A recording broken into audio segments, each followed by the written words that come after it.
Automatic ba nga mapalagpot ang saop sa panahon nga ibaligya na sa tag-iya ang yuta agricultural, ang tubag dili?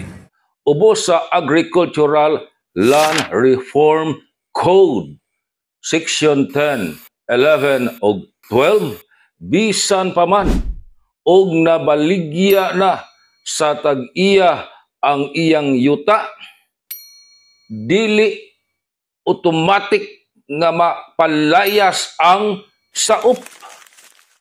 Una, ang gipirmahan nga lease contract agreement tali sa saop og sa tag-iya sa yuta.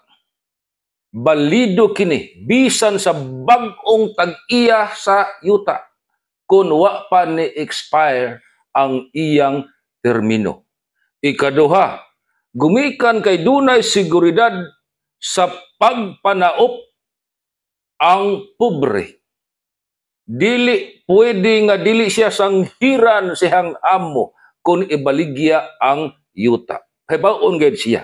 Og duna pud siya katungod nga mupalit sa yuta. Og dunay katungod nga iyahang paliton gikas nagpalit sud sa duha ka tuig human sa pagrehistro sa palit.